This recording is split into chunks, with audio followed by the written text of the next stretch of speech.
Sans détour avec Élisane Pellerin.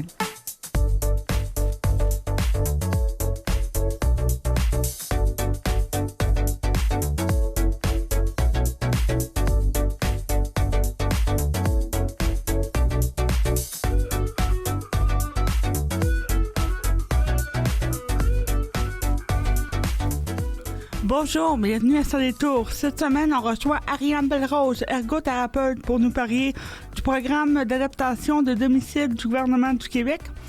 On reçoit par la suite Dominique Viano de l'Alliance des regroupements des usagers du transport adapté du Québec.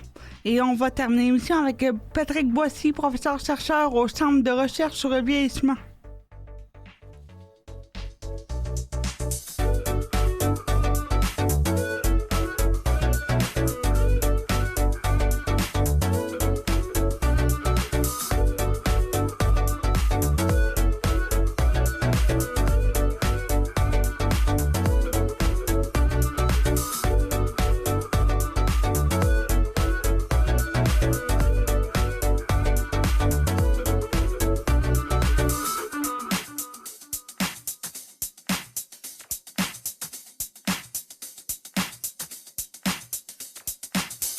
On rejoint par téléphone Madame Ariane Belrose. Bonjour, Madame Belrose. Oui, bonjour. Vous allez bien? Ça va bien, et vous, ça va bien? Oui, ça va, merci.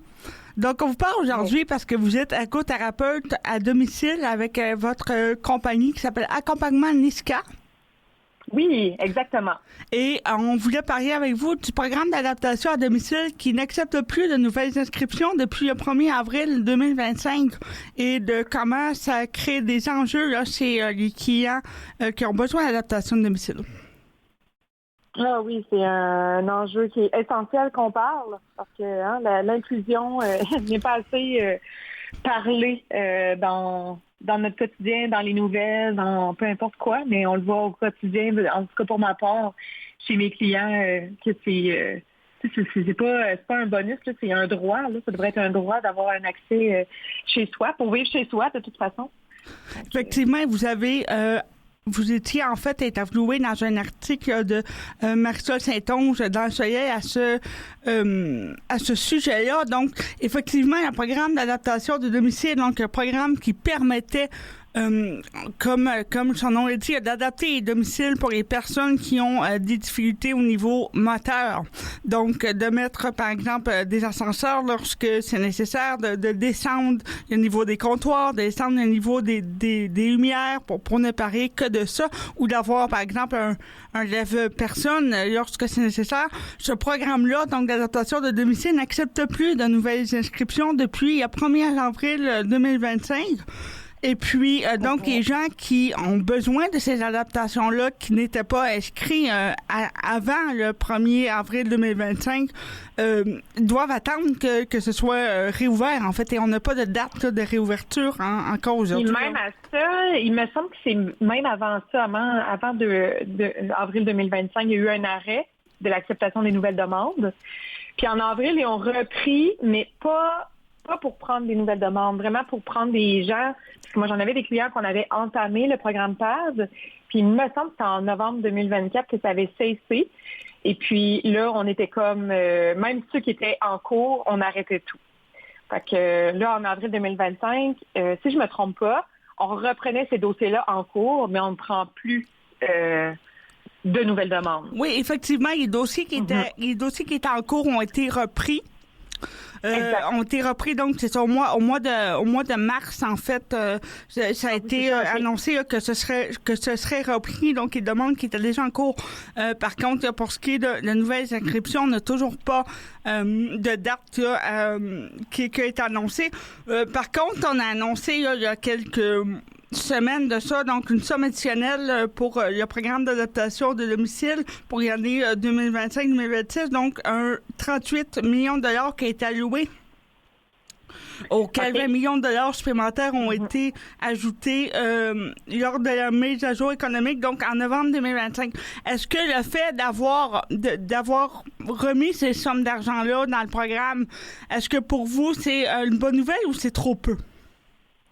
Ben moi, à date, je vois pas d'impact positif dans le sens où j'ai des clients qui étaient... il y avait les critères, mais on n'avait pas encore entamé.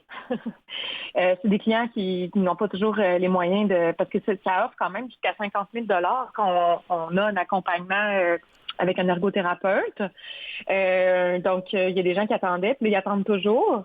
Moi, j'ai pas vu d'impact positif, mais je parle pour mon expérience à moi. Fait que selon moi, c'est trop peu. Puis, tu sais, c'est sûr que le programme PAD, là, ça fait pas si longtemps qu'on a tombé à 50 000 ça faisait des années et des années que c'était 12 000 mais on s'entend, un ascenseur, là, on dépasse assez vite. Là. Fait que on pense, en tout cas avec les ergothérapeutes, ce qu'on a pensé, c'est sûr qu'on n'a pas de nouvelles de ça, mais le fait qu'ils ont augmenté les enveloppes pour chaque personne à 50 000 c'est que là, ça a augmenté finalement la prise en charge de toutes ces personnes-là et de l'enveloppe. On l'a dépassé assez vite. Puis là, même le réajustement que vous me parlez, tu sais, moi, personnellement, j'ai pas vu l'impact encore positif. Donc, j'imagine, en tout cas, j'en conviens que c'est sûrement pas assez, là. Probablement pas, effectivement. Là, j'imagine que c'est ça. Pour voir un impact, il faut reprendre le retard qui a été pris, puis ça va prendre encore plusieurs mois. Mais vous le dites bien, il y a 12 000 évidemment, c'était pas assez, là, étant donné les coûts de construction, là. Puis même oui. 50 000 je veux dire, c'est mieux, entendons-nous, c'est mieux que 12 000, mais ça aussi, ça se dépasse quand même facilement.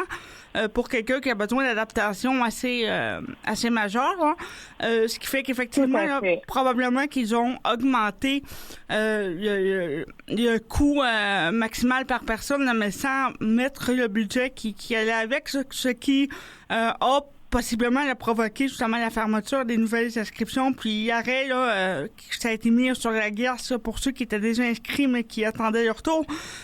Effectivement, je le dis au début. C'est là qu'on voit qu'il manque de cohérence entre, tu sais, le gouvernement, on parle de maintien à domicile, c'est l'avenir et tout ça, puis finalement, on finance pas l'accessibilité à ce maintien à domicile-là. Effectivement. C'est comme, tu sais, le PAD, il permet, dans le fond, de vivre chez soi, de rester chez soi, de ne pas dépendre du système, de continuer à être autonome et justement, de s'éloigner du système, de l'institution médicale. Mais finalement, on le finance pas suffisamment. Donc, il manque de cohérence beaucoup, là, dans le... Je me demande qui prend les décisions et tout. Est-ce qu'ils font dans la santé, s'ils comprennent bien l'enjeu du domicile? J'ai vraiment pas l'impression, là. Ça, c'est depuis longtemps. Tu sais, je travaille longtemps au CLSC, puis pas pour rien aussi que je suis partie à mon compte, là. C'est tellement long, là, avant d'avoir... déjà, c'est long d'avoir des ressources, puis en plus, le financement n'est pas suffisant. Donc, en tout cas, moi, je pense qu'il manque beaucoup de cohérence. Effectivement, puis au final, ces gens-là se retrouvent, vous l'avez dit, là, dans des institutions médicalisées, ce qui finit par coûter beaucoup plus cher, finalement, que l'adaptation de domicile qui était prévue, ou qui aurait pu être prévue au préalable. Là. Absolument, parce que, tu sais, le médical, oui, ça prolonge la vie, mais à quel point on prolonge la qualité de vie? Quand on est chez soi, on peut bouger un peu plus, on peut réaliser ses choses, on peut, tu sais, vous le savez, hein, vous êtes là-dedans et vous envoyez des exemples. Oui, bien effectivement, puis même au niveau du coût en tant que tel, là, c'est pas rentable pour le gouvernement du tout. Là. Même si, évidemment, parler juste de coût, c'est oublier tout l'aspect humain, mais parlons juste de coût pendant un instant, ça n'a pas plus de logique. Hein. Non, ça n'a pas plus de logique. Puis c'est à quel point comment on est encore dans éteindre des feux plutôt que dans la prévention, tu sais. Fait que c'est vraiment comment tout le système québécois est pensé. Fait que c'est sûr que ça va de concert avec ça. En fait, on règle des urgences, mais on règle pas la source du problème. Puis en termes de coûts, effectivement, c'est beaucoup moins coûteux de financer, selon moi, un maintien à domicile où en fait la famille et tous les proches aidants puissent mieux se mobiliser pour aider la personne, qui en plus, elle est chez elle. Donc, continue encore plus à faire ces choses elle-même que de payer du personnel, du roulement de personnel, vous savez quoi, là. Fait que je pense que en tout cas, c'est vraiment, ça serait intéressant de faire une étude là-dessus, de comment ça coûte il y a des études qui ont été faites, là, je vous rassure, et ça coûte extrêmement cher, ça coûte plus de 20 fois plus cher là, de médicaliser quelqu'un plutôt que de faire du maintien à domicile, là. Y compris. Donc, parlons de chiffres, c'est quoi la logique finalement? Il y en a pas, et y compris le fait de payer, c'est ça, des aides à domicile, donc des personnes aidantes du CAC ou d'autres organismes qui viennent aider à domicile lorsque c'est nécessaire. Mais ça reste, évidemment, c'est coûteux, mais c'est beaucoup moins coûteux que d'institutionnaliser la personne. Donc ça a été... Oui, puis la personne institutionnalisée, elle dépérit beaucoup plus rapidement. Quelqu'un qui dépérit rapidement coûte encore plus cher. Tu sais, c'est tout ça aussi. Là. Oui. Mais bon. Et vous disiez aussi dans l'article de Mme Saint-Onge qu'il existe vraiment une injustice entre les personnes qui sont sur le programme d'aide à domicile du gouvernement du Québec et les personnes qui sont, par exemple, pris en charge par la CNESST ou par la SAQ à la suite d'accidents du travail ou d'accidents des routes. Donc, c'est un peu... il y a le programme du gouvernement, le PAD, finalement, c'est un peu pour les mal-aimés. Effectivement, il y a comme une injustice. Tu sais, pourtant, c'est sûr que ce n'est pas les mêmes enveloppes, mais quand même, ça part de décisions gouvernementales. Puis, moi, tu sais, j'en ai des clients de toutes sortes. Puis, il n'y a pas de frein actuellement dans tout ce qui est SAC, CNSST. Oui, les délais sont longs, mais non, ça ne s'est pas cessé, ça continue. Donc, pour le moment, c'est plate à dire, mais on est quasiment mieux d'avoir un accident de la route ou du travail plutôt que de vieillir. Mais effectivement, c'est plus... vieillir ou avoir une maladie neurodégénérative ou quoi que ce soit, là, mais c'est ça le message quasiment que ça envoie. Je dis pas que les gens de la SAC et la CNSST ne vivent pas d'injustice, c'est un autre part de manche, mais si on parle vraiment le programme d'adaptation de domicile, je vois vraiment une différence au niveau de l'accessibilité, finalement. Effectivement, de leur côté, ça ne doit pas être parfait non plus, mais ce qu'on voit, et vous le dites bien, c'est vraiment c'est à deux vitesses, là, entre ceux qui sont sur le PAD et ceux qui sont sur la CNSST ou la SAQ, et ça ne devrait pas, parce qu'au final, les besoins au niveau de la condition sont semblables ou même sont les mêmes, là, tout dépendant du type d'handicap, là, mais on revient à adapter les maisons un peu de la même façon. Tout à fait. Ça non plus, c'est incompréhensible pour ma part, là, de mon œil ergothérapeute. Là. Je trouve ça bien dommage des gens que j'avais entamé des belles procédures, il y avait des beaux projets en cours ou à venir, parce que ça se prépare un dossier là, avant de commencer. Puis finalement, on a avorté, mais mes clients de la SAC, la CNSST, ont continué. Ça me fait un petit peu mal au cœur, là. Oui, bien effectivement, ça fait mal au cœur aux gens sur le terrain comme vous qui voyez les mêmes besoins ou des besoins très semblables, mais qui n'ont pas la même réponse et que de votre côté, bien, vous pouvez rien faire. Non, on peut rien faire. C'est ça, j'ai eu des clients qui ont décidé, la famille s'est mobilisée, puis on a des âgés, ben nous on veut que nos parents vivent encore là, donc ils sont mobilisés, puis j'ai quand même fait un rapport que j'aurais fait au même titre qu'un PAD, mais c'est la famille qui s'est mobilisée pour payer ça. Puis, mais encore faut-il avoir les moyens en tant que famille, puis avoir des gens autour de soi et ne pas être isolé. Oui, voilà. Ce n'est pas la majorité. Non, vraiment pas. Puis de toute façon, ça ne devrait pas être aux personnes proches à payer pour ça. Là. Comme vous le dites, c'est un droit. Mais bon, vous dites bien, il n'y a pas vraiment de logique dans tout ça. On espère voir une reprise des inscriptions, puis un rattrapage du retard dans les prochains mois. Donc, on va regarder comment ça continue d'évoluer. Merci d'avoir été avec nous, Mme Bellerose. Bien, ça m'a fait plaisir. Merci de m'avoir donné cette parole-là. Puis, en espérant, comme vous dites, là, qu'il va y avoir des débouchés à ce niveau-là pour les gens, pour qu'ils vivent chez soi en sécurité puis qu'ils soient bien. Merci beaucoup d'avoir été avec nous. Bien, merci beaucoup. Bonjour, bonne journée. On s'entretient maintenant avec Dominique Viennot, qui est directeur général du regroupement des usagers du transport adapté du Québec. Bonjour. Oui, bonjour. Comment allez-vous? Ça va très bien, vous-même? Oui, ça va, ça va. On va parler de transport adapté pour faire changement parce qu'il y a quand même des enjeux au niveau du transport adapté encore aujourd'hui. Il y a plusieurs organismes qui parlent d'un recul du transport adapté au niveau de la qualité des services. Oui, effectivement. Écoutez, nous, la RUTAC, donc effectivement, on est un regroupement provincial de regroupements qui assure la défense des droits des usagers du transport adapté. Et effectivement, on est présent, on a 18 membres sur l'ensemble du Québec et l'ensemble des régions rencontrent aujourd'hui une dégradation systémique de ce service public.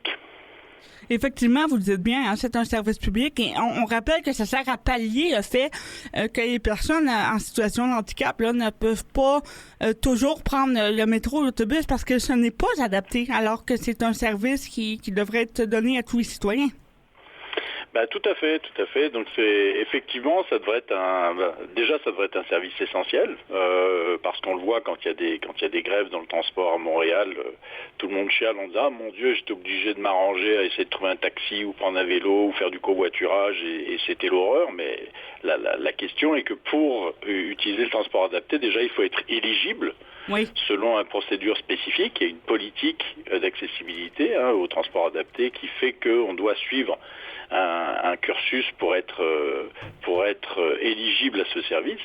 Et donc, une fois qu'on a passé toutes les étapes, c'est vraiment une éligibilité qui fait que vous avez accès à ce mode de transport parce que vous ne pouvez pas utiliser d'autres modes de transport. Et aujourd'hui, même il y a une tendance à essayer d'orienter vers le transport collectif public, mais de toute façon, même s'il était accessible de manière universelle, il y a des critères dans le transport adapté qui font que c'est vraiment un service main à la main, porte à porte, donc très personnalisé, d'aide à la personne. Et c'est un service qui nécessite réellement un service dédié, en fait. Vous dites bien, en fait, même s'il y a transport public général, donc le métro et les autobus étaient adaptés, on aurait quand même besoin de transport adapté, mais reste que les besoins seraient moins grands, parce que on le dit aussi, ce qu'on entend beaucoup, c'est oui, mais les personnes qui ont le transport adapté font justement du porte-à-porte, finalement, se font reconduire à la maison. Donc, c'est un luxe, finalement. On devrait pas se plaindre. Alors que dans les faits, la plupart des usagers du transport adapté préféraient ne pas avoir besoin de ce transport-là, étant donné que c'est quand même très rigide là, comme service. Alors, oui, mais alors donc on est vraiment dans du service à la personne. Alors c'est pas un luxe, c'est vraiment parce que il n'y a pas d'autres moyens. Il y a à peu près six typologies de personnes qui utilisent le transport adapté. C'est pas uniquement des personnes qui vont avoir une incapacité physique ou qui se déplacent en fauteuil, ou il y a des personnes qui vivent avec un stress permanent, il y a des personnes qui vivent avec un spectre de l'autisme, il y a des personnes qui ont des incapacités cognitives, donc on parle de personnes qui vivent aussi avec un Alzheimer. Il y a plein de typologies de clientèle et qui, de toute manière, ne pourraient pas prendre le transport tel qu'il est. Donc ce qui est certain, c'est que pourquoi nous on s'implique autant dans la défense des droits, parce que le Québec, c'est un des seuls endroits au monde où c'est un droit qui est enchâssé dans la loi et dans la politique. Donc c'est des droits qui sont reconnus et qui, en plus, quand on arrive avec un manque de service, en plus, on vient aller contre le principe de la Charte des droits et libertés. Oui. Et là, ça pose un problème parce qu'à partir du moment où il y a un manque de services, on atteint directement aux droits fondamentaux finalement des citoyens et des citoyennes du Québec. Et là, c'est la Charte des droits qui se vient complètement toucher sur les droits à la dignité, droits à l'égalité, droits à la liberté. Et ça, on n'a pas encore fait d'enquête systémique sur ces questions-là, mais c'est quelque chose auquel on réfléchit parce qu'il y a un vrai problème dans le système aujourd'hui. Il y a une dégradation systémique du service public de transport adapté. Et STM souhaite privatiser le transport adapté, entre autres par les minibus. On a dit que le transport adapté par minibus serait en 2026 100% privatisé. En quoi, selon vous, ça va affecter le service? Oui, alors eux-mêmes se défendent de parler de privatisation. Alors, je sais que c'est un grand débat dans nos discussions parce que c'est certain que dans le cadre de l'harmonisation des services sur le territoire de la RTM, on parle toujours d'un transport adapté qui est géré par la STM ou qui est géré par la RTM. Aujourd'hui, c'est la STM qui va prendre le lead. Mais c'est sûr qu'il y a une impartition des services, comme ça se fait déjà, malheureusement, comme ça se fait déjà dans quasiment toutes les régions du Québec, c'est-à-dire que la loi oblige les MRC à avoir un service de transport, notamment de transport adapté, et ce service-là, il va être imparti à une organisation à but non lucratif ou à un transporteur. Donc il y a des opérateurs de transport qui, de gré à gré, signent un contrat avec la MRC pour rendre le service. Donc c'est dans ce sens-là que la STM prennent des prestataires externes au lieu d'avoir leur propre personnel. Mais c'est vraiment une tendance qu'on voit partout au Québec. Et ça, c'est quelque chose sur laquelle nous, on bloque quand même, dans le sens où c'est toujours orienté vers une optimisation des coûts. Oui. Alors on comprend qu'il y a besoin de faire, dans des cadres de crise budgétaire, qu'il y ait une optimisation des coûts. On le voit dans le secteur de la santé, dans le secteur de l'éducation, dans tous les services publics. Donc tout le monde lutte pour dire, OK, les services publics méritent d'avoir l'investissement et le financement qui est suffisant. Mais dans le transport adapté, c'est un des derniers endroits où on devrait faire des coupures en raison de problèmes budgétaires, parce que les personnes qui l'utilisent n'ont pas d'autre choix. Donc il faut vraiment voir aussi que en n'investissant pas dans le transport adapté, il y a des coûts induits, il y a des coûts parce que on coupe la participation sociale de citoyens et citoyennes. Oui. Et du coup, ils ne peuvent pas aller travailler, donc ils ne payent pas d'impôts, ils ne dépensent pas, ils ne peuvent pas consommer. Il y a des coûts induits de santé, ils ne peuvent pas aller se former, donc forcément, ils vont avoir moins de diplômes, donc vont être moins employables sur le... Donc, on coupe vraiment une participation citoyenne, une participation sociale, et forcément, il y a des coûts induits à couper la participation sociale de citoyens. Et vous posez la question sur les enjeux d'impartir finalement au privé ce service, comme ça va se faire effectivement par la STM, ça se fait, mais ça se fait un peu partout au Québec. La problématique, c'est qu'effectivement, on va se retrouver de gré à gré avec un contrat, avec un fournisseur, et il y a plein de régions au Québec où il y a un seul fournisseur, et évidemment, il fait la pluie et le beau temps. Évidemment, oui. Il va dire moi j'ai l'obligation d'avoir 45 heures par semaine, je l'ai fait, je peux les faire en 3 jours. Pourquoi je ferai le samedi et le dimanche, pourquoi voilà. Et puis et la problématique, c'est qu'ils font la pluie et le beau temps, et c'est eux qui ont le gros bout du bâton. Donc, au niveau du service, ça impacte la qualité du service au niveau, vous en parliez tout à l'heure, au niveau du clé en main ou du rapport très, très personnel entre l'usager et la personne qui fait le transport. Oui, comme tout service privé, et comme les services d'aide à la personne aussi, aide à domicile, à partir du moment où on impartit. Moi, j'aurais une entreprise, j'aurais envie de faire des bénéfices. Oui, voilà. Forcément. Donc, en impartissant une société dont l'objectif est de faire des bénéfices, c'est certain qu'il peut y avoir, on peut s'inquiéter sur des coupures sur la qualité, sur le temps de service, sur la formation.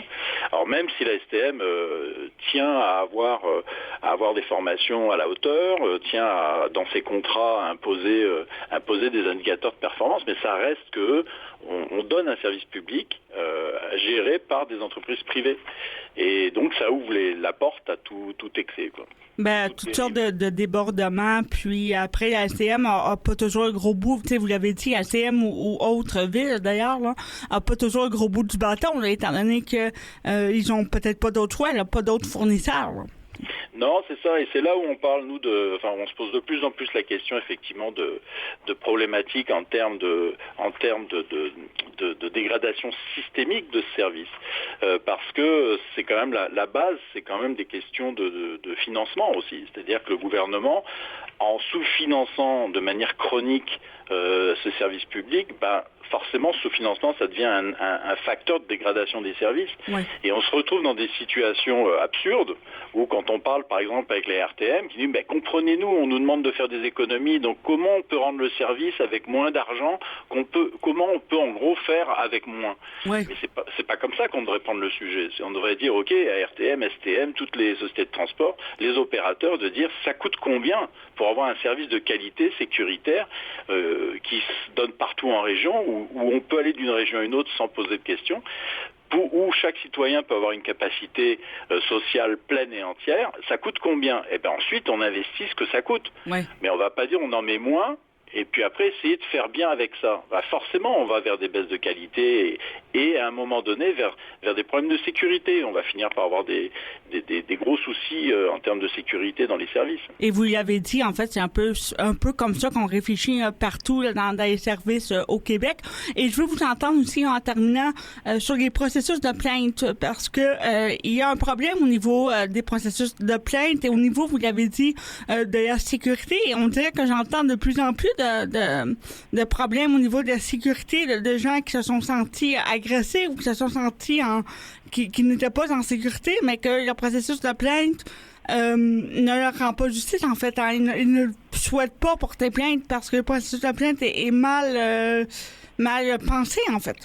Oui, tout à fait. Alors, il y a des choses qui vont bien dans le sens où, quand ça se passe bien, les chauffeurs bien formés de transport à tête deviennent des vrais amis. Hein. Oui. Il y a une vraie relation directe humaine. Hein. C'est un métier de lien humain qui se crée. Donc, quand ça se passe bien, mais effectivement, en raison de manque de chauffeurs, en raison parfois de manque de formation, en raison de manque de véhicules et puis de chauffeurs qui tournent parce que les conditions ne sont pas forcément intéressantes ou bonnes. C'est-à-dire que ce sont des métiers qui ne sont pas valorisés alors que c'est des métiers essentiels. Et donc quand il y a des soucis, effectivement, aujourd'hui dans le processus de plainte, en fait, les opérateurs de transport se trouvent jugés partis. Ou les sociétés de transport. C'est-à-dire que les plaintes, vous devez les déposer auprès de la société de transport ou de l'opérateur. Et forcément, il y a une peur de discrimination. Il y a une peur d'être ostracisé derrière, en disant, oui, je donne peut-être pas mon nom, mais quand je dis que ça s'est mal passé à tel endroit, à telle heure, dans tel type de véhicule, il est clair que le chauffeur, il comprend vite de qui il s'agit.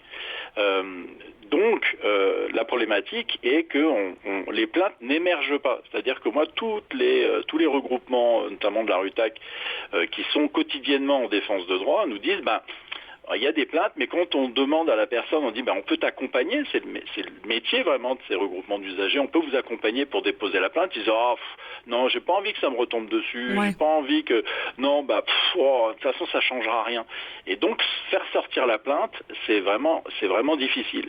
Et ça c'est un vrai problème aussi systémique, parce qu'à partir du moment où on n'ose pas mettre de l'avant un dysfonctionnement du système, là, ça va carrément contre une perte de vivre ses droits.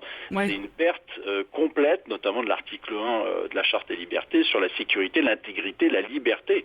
C'est-à-dire que la santé physique et mentale des usagers est directement impactée par le système de dépôt de plainte. Donc nous, à la RUTAC, ça fait des années qu'on revendique une gestion autonome des plaintes, donc soit par des ombudsman, soit par une structure autonome qui ne s'occupe que de manière autonome à gérer les plaintes et les transférer aux sociétés de transport ou aux opérateurs. Vous l'avez dit, en fait, c'est un problème de sécurité, en fait. Donc, merci beaucoup d'avoir été avec nous, Monsieur Virneau. Vous êtes directeur général de l'Alliance des regroupements des usagers du transport adapté du Québec, donc la RUTAC. Et puis, on va espérer que les choses s'arrangent et qu'on ait plus d'argent dans cette enveloppe-là pour 2026. On verra ce que ça donne. Merci beaucoup de votre travail. Tout à fait. Et puis, on a monté toute une coalition avec la CRIF, l'Alliance québécoise des regroupements régionaux pour l'intégration des personnes handicapées, et puis avec la COFAD, la Confédération des organismes de personnes handicapées du Québec. Donc, on a monté une coalition transport adapté, une alliance, pour pouvoir justement porter une campagne et aller demander à tous les partis politiques, parce qu'il ne faut pas se tromper, la décision, elle est politique. Donc demander à tous les partis politiques que dans leur plateforme, ils adressent la question du transport adapté et que face à leurs engagements, ils prennent vraiment des mesures concrètes. On va suivre ça de près. Merci beaucoup d'avoir été avec nous. Merci beaucoup. Bonne fin de journée. Au revoir.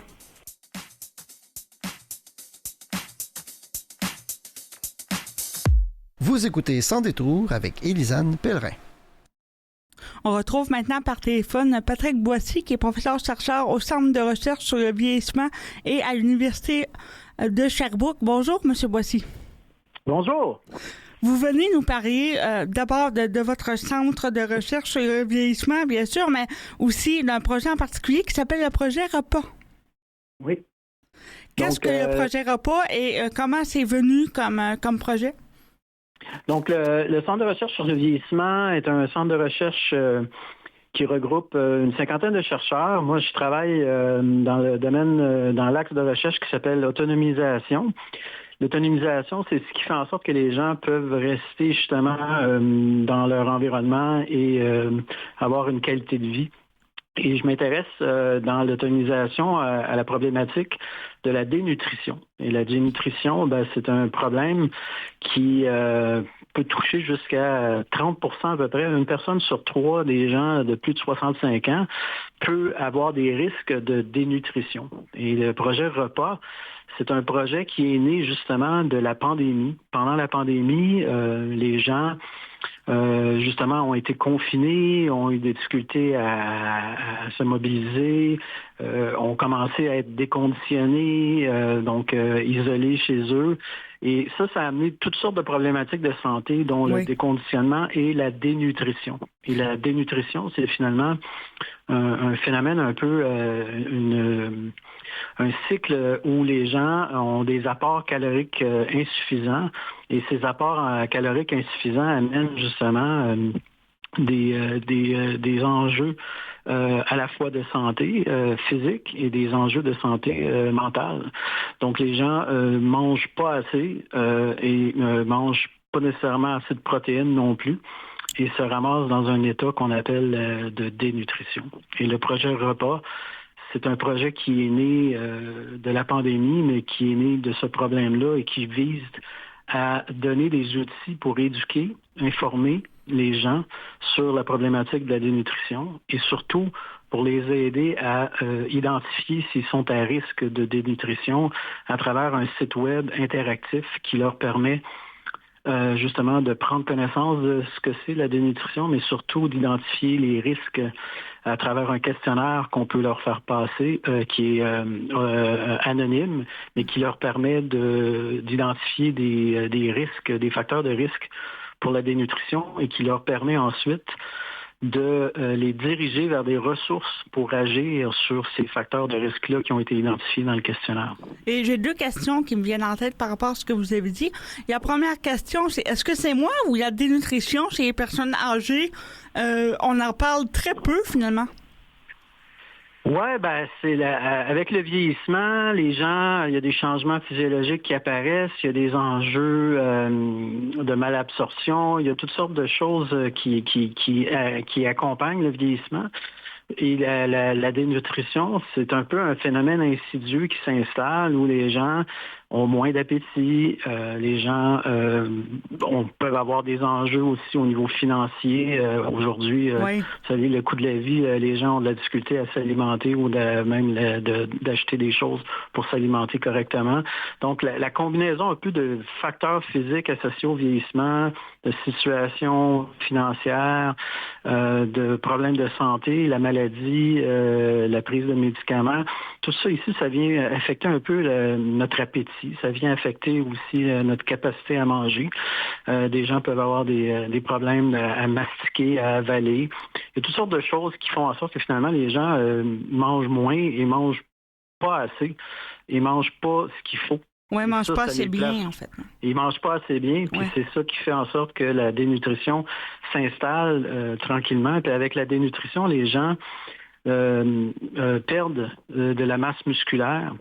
Et cette perte de masse musculaire-là a des impacts sur leur capacité physique, sur leur mobilité, sur leur niveau d'énergie, sur toutes sortes de choses qui viennent affecter ensuite à long terme. Ça peut amener jusqu'à une hospitalisation. Les gens sont plus faibles, peuvent tomber plus facilement. Il y a toutes sortes de choses qui viennent, une spirale d'événements qui peuvent arriver lorsqu'on est dans un état de dénutrition. Puis il y a aussi un problème au niveau de l'autonomie, c'est-à-dire que de faire des repas et de faire des bons repas, ça prend quand même de l'énergie, ça prend quand même une capacité motrice. Et les personnes qui sont en état de dégradation, qui perdent ces fonctions-là, j'imagine que ça devient aussi plus difficile de cuisiner 3 repas par jour, là. Tout à fait. D'avoir accès à de la nourriture, c'est une chose. De se préparer à manger, c'en est une autre. D'être capacité de manger, donc d'absorber ce qu'on fait, de mâcher et d'absorber ce qu'on fait est un autre enjeu aussi. Donc, il y a beaucoup de problématiques associées à la dénutrition qui sont multifactorielles. Mais quand la dénutrition s'installe, on est dans un cercle vicieux. où justement ça a des impacts sur la qualité de vie des gens, sur leur santé physique, sur leur santé mentale. Et souvent, c'est exacerbé aussi. Beaucoup de personnes aînées vivent seules. Donc, oui.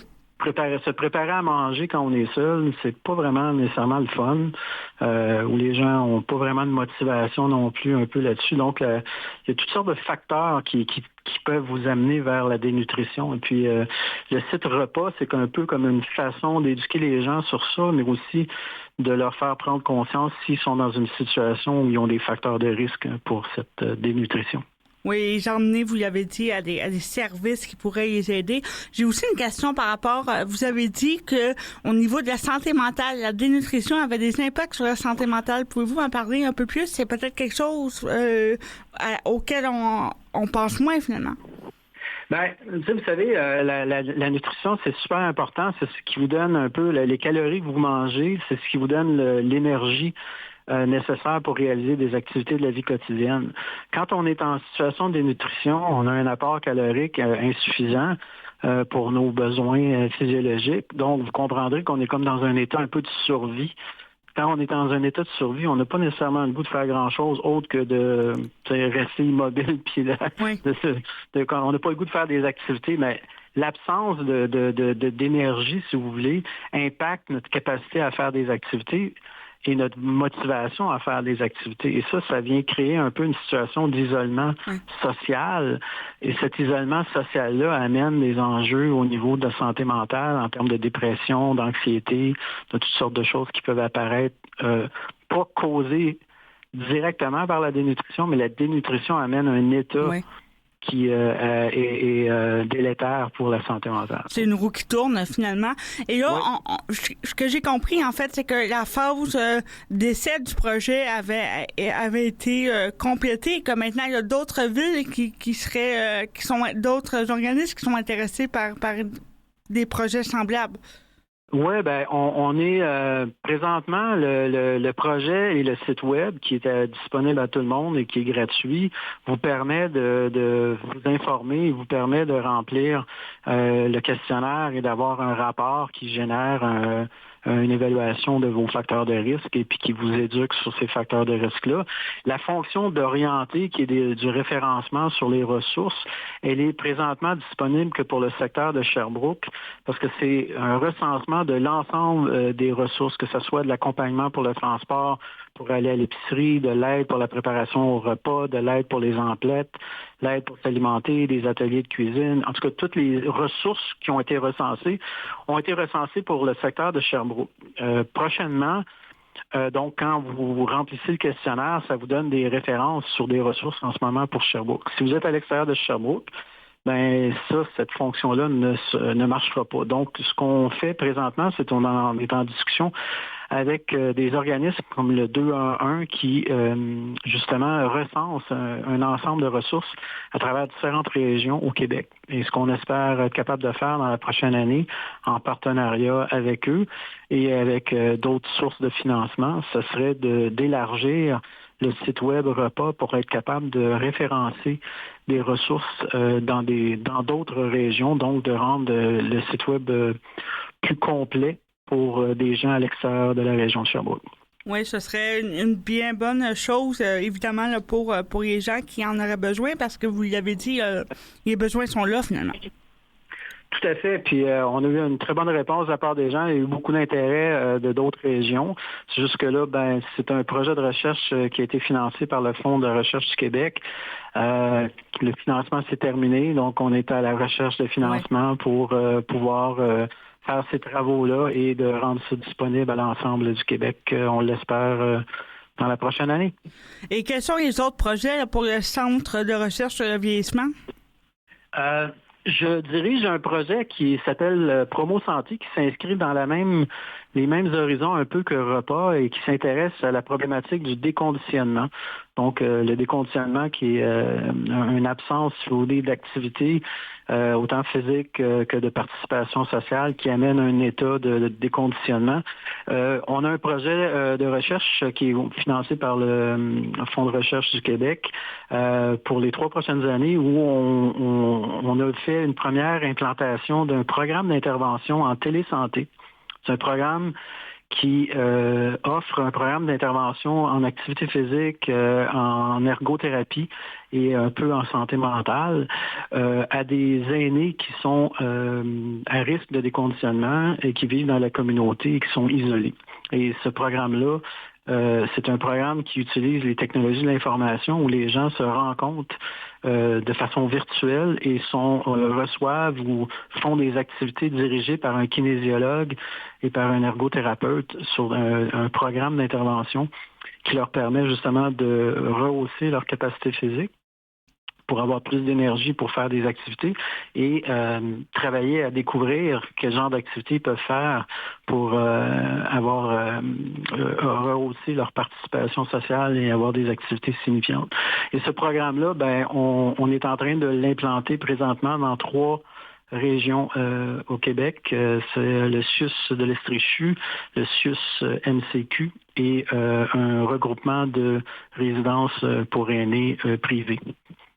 Et on espère justement dans les prochaines années et demie ou quoi commencer à instaurer ces interventions-là en télésanté pour rejoindre des gens qui sont justement qui n'ont pas accès à des services et qui peuvent bénéficier de ce programme de prévention et de promotion de la santé. C'est effectivement un autre sujet là, dont on pourrait parler longtemps, mais c'est un autre enjeu chez les personnes âgées qui malheureusement manquent de services. Ils sont souvent assez isolés. Hein, on le dit souvent, là, le problème... un des problèmes des personnes âgées, c'est au niveau d'isolement. Si on veut vous aider par rapport au projet repas ou par rapport à d'autres projets, si on veut en apprendre plus, où est-ce qu'on peut aller? Le site est www.repas.info, donc repas.info. Je vous j'invite vos auditoires si vous connaissez des personnes aînées, parce que le questionnaire, il peut être rempli pour quelqu'un aussi en même temps. Donc, si vous êtes un proche aidant ou vous avez une personne aînée dans votre environnement, puis que vous êtes curieux un peu d'en savoir plus, ce serait le fun de peut-être de les inviter à le faire avec vous, puis d'aller sur le site et de passer à travers le site, donc de faire le volet, la capsule d'information, le questionnaire et, si nécessaire, l'orientation vers les ressources. Puis si vous avez des commentaires à nous faire sur le site, vous avez des possibilités de nous écrire vos commentaires sur votre expérience. Parlez-en.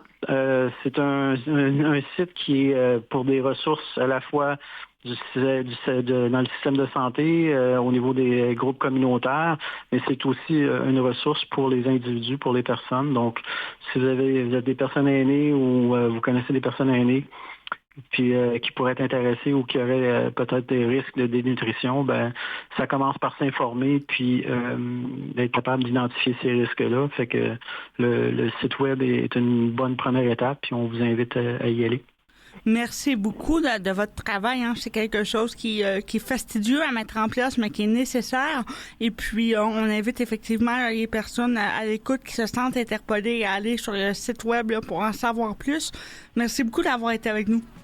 Merci.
Re-bienvenue à Sans détour. On termine l'émission avec la revue de presse.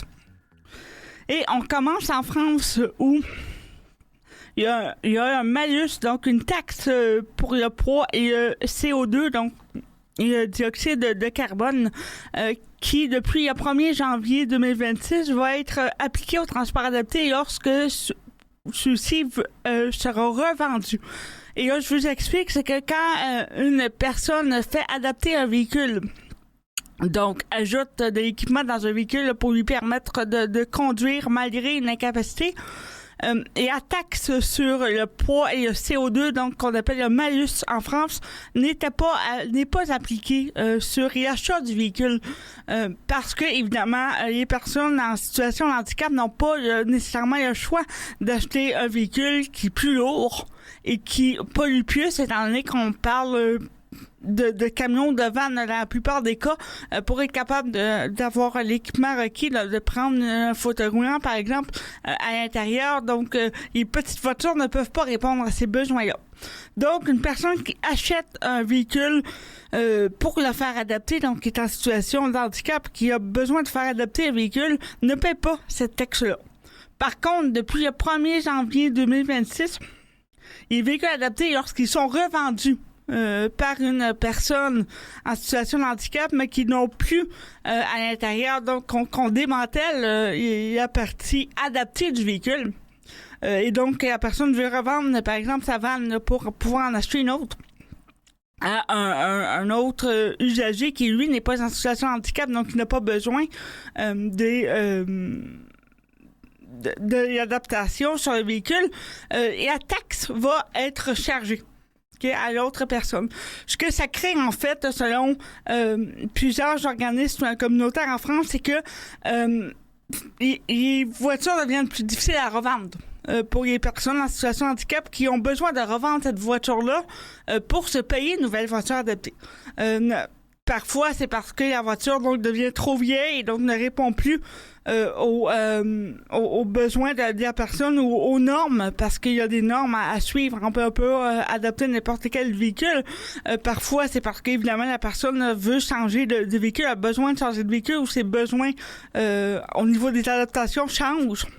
Parfois, la personne veut simplement changer de véhicule, comme n'importe qui voudrait changer de véhicule après quelques années, ce qui est évidemment un droit. Par contre, voilà, quand on revend le véhicule à une personne qui n'est pas en situation de handicap, qui n'a pas besoin d'accommodement, à ce moment-là, la taxe poids et CO2, donc la taxe malus, va s'appliquer. Ce que ça fait, en fait, là, c'est que ça crée un problème au niveau des personnes en situation de handicap qui ont de la difficulté à revendre ces voitures-là, qui auront de la difficulté à revendre ces voitures-là selon les organismes communautaires. Et ça crée une injustice parce que ces personnes-là vont devoir donc négocier à la baisse le coût des véhicules pour être capable de les vendre, parce que les personnes qui achètent les véhicules vont devoir payer plus cher pour les taxes, donc vont négocier à la baisse le prix du véhicule. Ce que ça fait, en fait, ça maintient encore une fois les personnes en situation de handicap dans un état plus précaire, parce que ils n'ont pas nécessairement le bon prix pour le véhicule qu'ils revendent, étant donné cette taxe-là.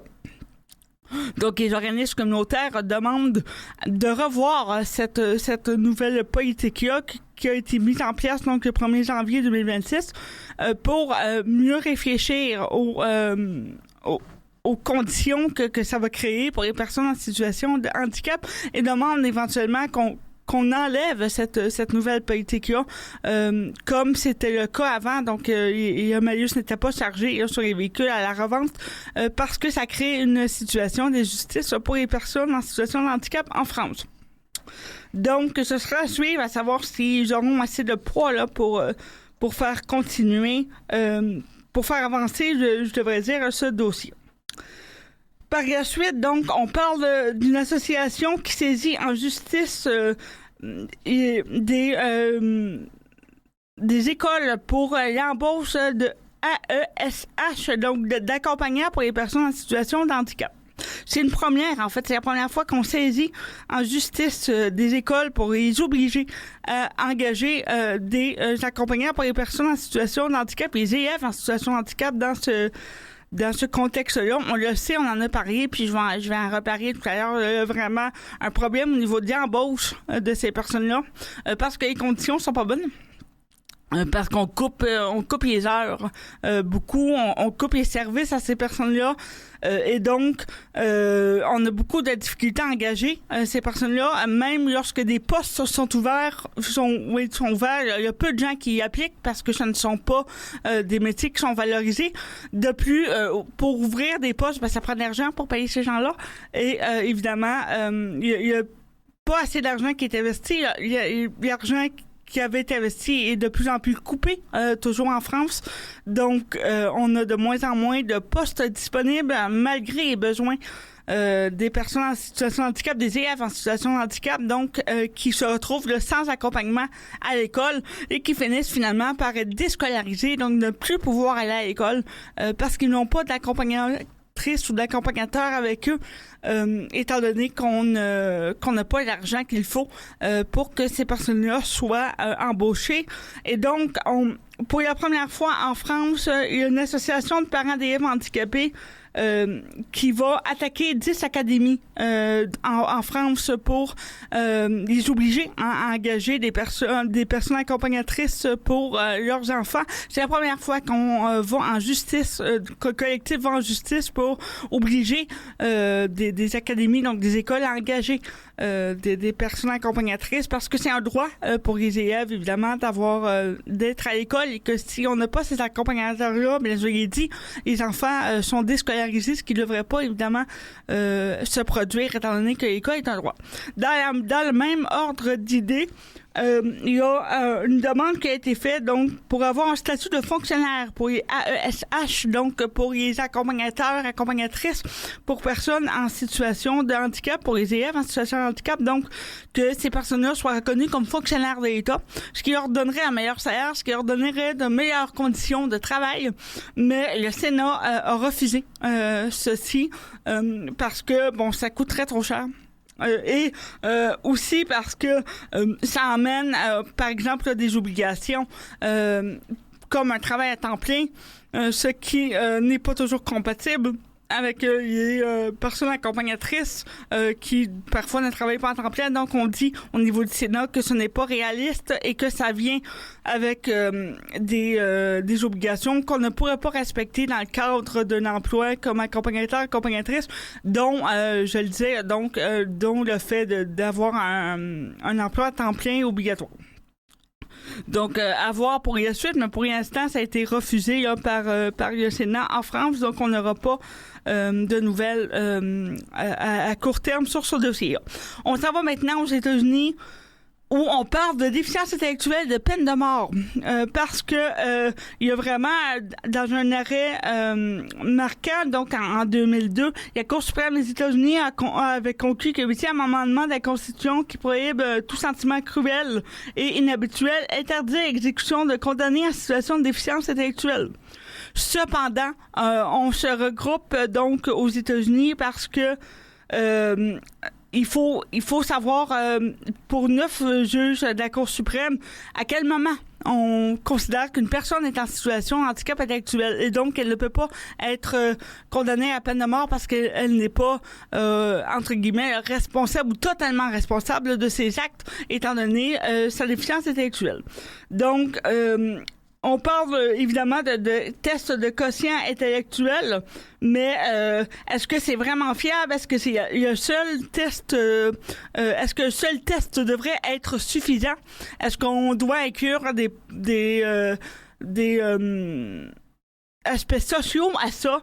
Est-ce qu'on met un point particulier, donc à un certain chiffre? Ces personnes-là ne peuvent plus avoir accès, ne peuvent plus être condamnées à peine de mort. Et si oui, quel est ce chiffre-là? Est-ce qu'on se fie seulement à ce chiffre-là? Donc, c'est vraiment tout ça qu'il faut réfléchir au niveau des États-Unis. Et puis, effectivement, par exemple, un cas en Alabama où un monsieur a été condamné sur la base d'un score de 72 de quotient intellectuel qu'on jugeait comme étant suffisant pour que la personne soit reconnue responsable et donc jugée pour la peine de mort. Et donc, ça crée des questionnements parce que 72, ce n'est pas très haut. Et il faut savoir, bon, est-ce qu'une personne à 71 aurait été emprisonnée à vie plutôt que condamnée à mort? Où est-ce qu'on met finalement où est-ce qu'on met le point et tout ça et sous quelles conditions? C'est tout un débat pour les personnes avec des déficiences intellectuelles, pour leurs droits fondamentaux, évidemment, et aussi pour une question de respect de ces droits-là pour les personnes qui ont des problèmes de déficience intellectuelle. Et on sait malheureusement qu'ils sont particulièrement présents dans les prisons. Ils sont surjudiciarisés, ces personnes-là. Donc, c'est vraiment une question à se poser, malheureusement, là, pour aux États-Unis. Donc, la Cour suprême s'en est saisie et on verra ce que ça donne dans les prochaines semaines. C'est vraiment un enjeu qui est central pour le respect des droits des personnes avec des déficiences intellectuelles et qui n'est pas simple parce que c'est aussi des personnes, évidemment, qui ont commis des crimes importants. Donc, il faut aussi respecter les victimes dans tout ça. Donc, il faut faire la juste part des choses pour que tout le monde y trouve son compte. Et ce n'est pas chose facile, ce n'est pas noir ou blanc. Donc, ce sera à suivre dans les prochaines semaines aux États-Unis. C'est un débat qui évidemment, polarise à la fois la gauche et la droite, là, donc les deux partis, là, les démocrates et les républicains, sur la question. Donc, merci beaucoup d'avoir été avec nous. On se revoit la semaine prochaine pour une autre émission de Sans détour. Bonne semaine.